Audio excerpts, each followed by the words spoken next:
sont placés sur le sol un tube d'aspirine au point A, une balle au point B, une capsule de café au point C.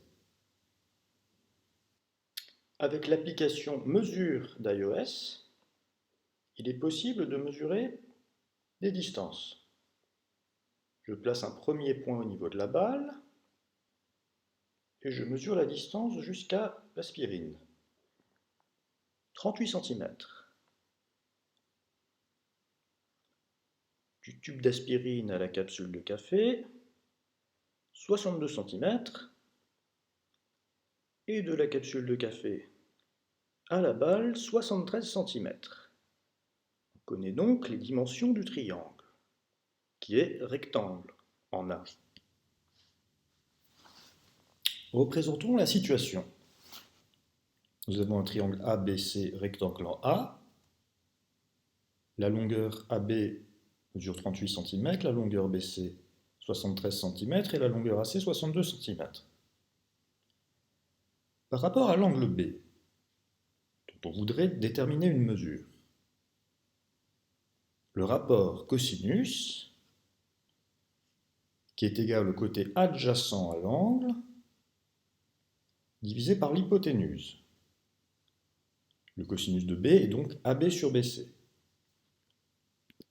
Le sinus de B correspond au côté opposé à B, divisé par la longueur de l'hypoténuse.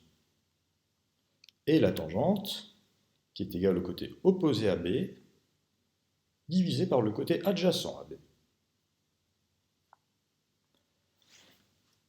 En calculant ces rapports, on obtient les valeurs approximatives suivantes: un cosinus d'environ 0,521, un sinus d'environ 0,849 et une tangente d'environ 1,632. À l'aide d'un tableur, j'ai créé une table trigonométrique qui, pour chaque mesure entière en degrés, donne le rapport avec 3 chiffres après la virgule, cosinus, sinus et tangente.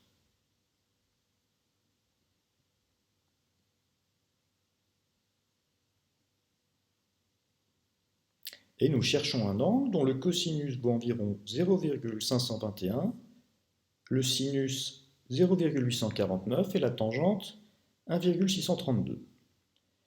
Il se trouve que la valeur de mesure de l'angle B qui correspond le mieux à cela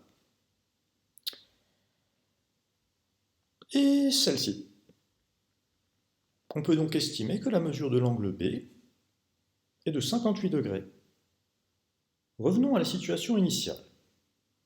Nous savons maintenant que l'angle situé au niveau de la balle a une mesure de 58 degrés. Et puisque la somme des angles d'un triangle vaut 180 degrés, le troisième angle, dont on obtient la mesure en soustrayant 90 puis 58 à 180, est de 32 degrés.